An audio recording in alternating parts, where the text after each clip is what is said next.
I was sent to the U.S. by the KGB with one specific task. I was still a communist. I was still an agent, except things started changing. My name is Jack Barsky, and this is my story. I was born in the most southeastern part of Germany in 1949. The part of Germany that was occupied by the Soviet military at the end of World War II. It was my dream to become a college professor. I studied chemistry. Science and religion did not mix, because science was the truth and religion was just like fairy tales. As a matter of fact, if you were an active believing Christian, it was pretty much impossible for you to have a career in science.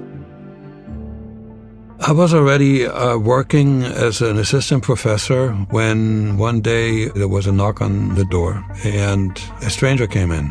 He introduced himself as an employee of a local optics company. And that was nonsense. Eventually he changed his tune and asked me if I would be interested in actually working for the government.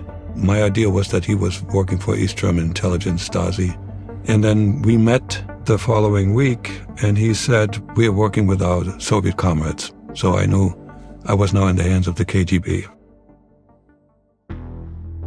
The communist ideas are very appealing to young people. The idea that there was a class structure in the world, and that there were the oppressors, evil capitalists, and there were the oppressed, the working class. And it was our task, the task of the Soviet Union and the communist countries, to free the entire world from the oppressors. I felt it was a great honor because I knew I joined, the most progressive organization that would help to free all the oppressed masses in the world. Capitalism was evil, NATO was evil, and had to be destroyed. So I was as anti-American as can get. To us, Eisenhower was a curse word. Once I joined the KGB, I quit my university job. I got a total of 5 years of training, 3 years in Berlin and 2 years in Moscow.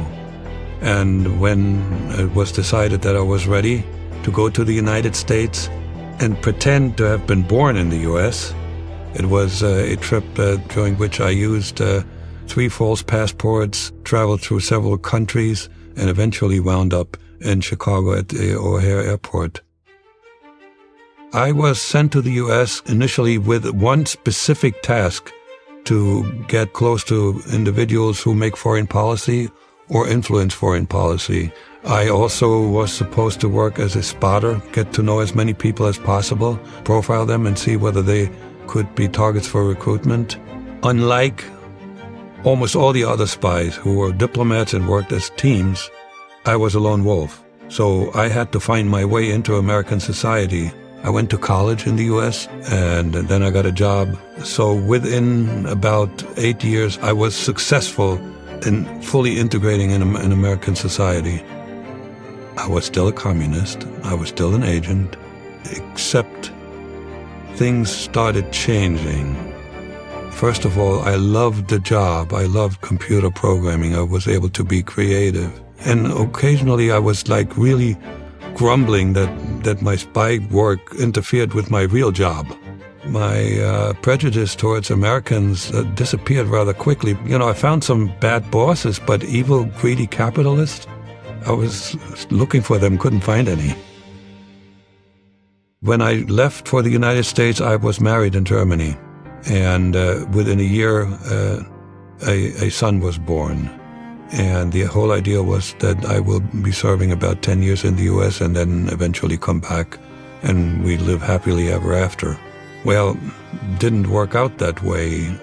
To keep up my cover in the U.S., I had a couple of girlfriends and one of them stuck. And then something happened that had a huge impact on my life. She got pregnant.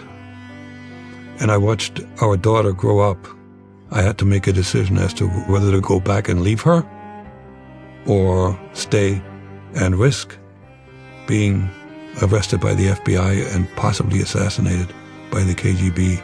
I could not possibly imagine to leave because her mother couldn't have earned money and my daughter would have grown up poor.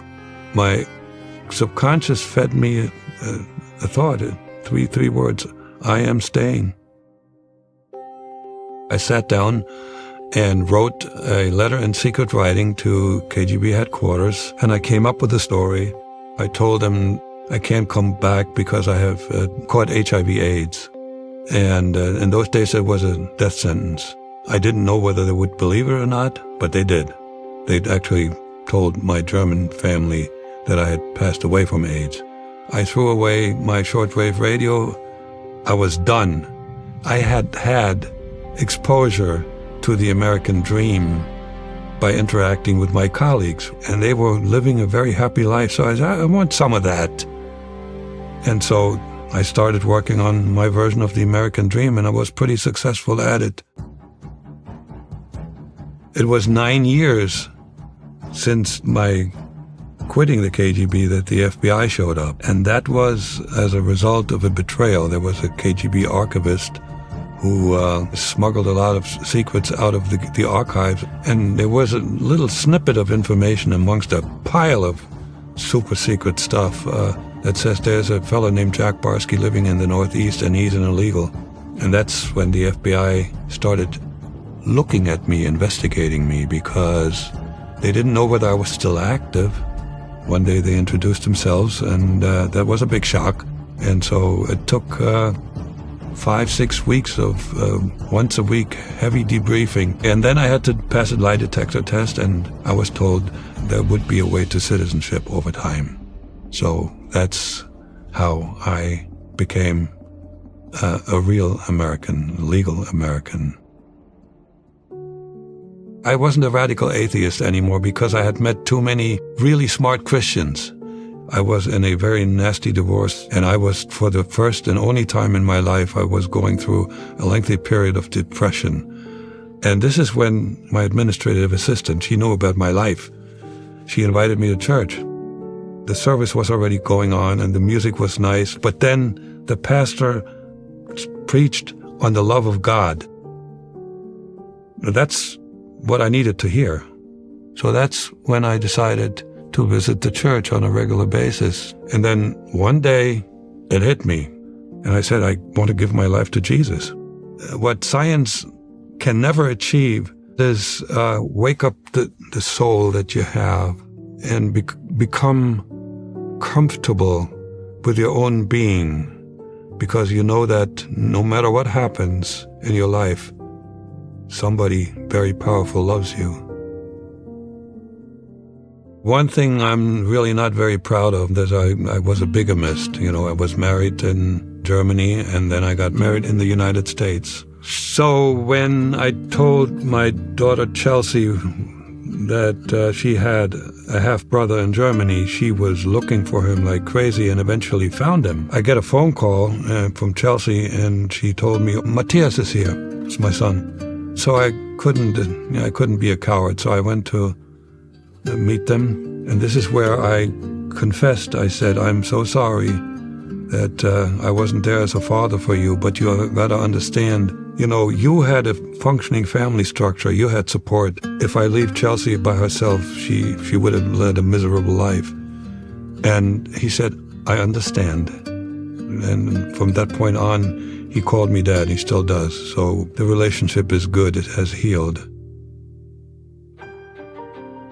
Growing up, there was no emotional love in my family to be had. I was bereft of love. So I fell in love with myself. But I also fell in love with the communist idea as a result of all that brainwashing. And then when that got destroyed, I was struggling, and I was trying to find love again. And eventually I found it in family, in the Christian faith, and I found it in the love of God. Communists hate God. They want to control the population that they are on top of. And Christians have their primary allegiance to God. So Christians will be foreign bodies in that population. There have been 27 attempts in the history of man to erect a communist/socialist society, and every single one has resulted in a dictatorship. What I so admire about America is the principles by which this country became a country, the Judeo-Christian principles that are then manifested in the Declaration of Independence and the Constitution. Here's the problem. We are not teaching history in this country. Young people very often aren't interested in history because, to us, history is last year and not the history of man.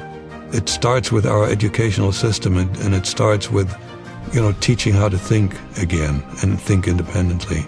This is the one country where you still can become an entrepreneur and be your own boss and create your own success and failure. Failure is very important because you learn from failures. The true American has a spirit of freedom, has a spirit of engagement, getting things done. That's in the American DNA. It needs to be reawakened. Thank you very much for watching this video. As you may know, PragerU is a non-profit organization and depends on donations from viewers like you, so if you could consider making a tax-free contribution, I would very much appreciate it.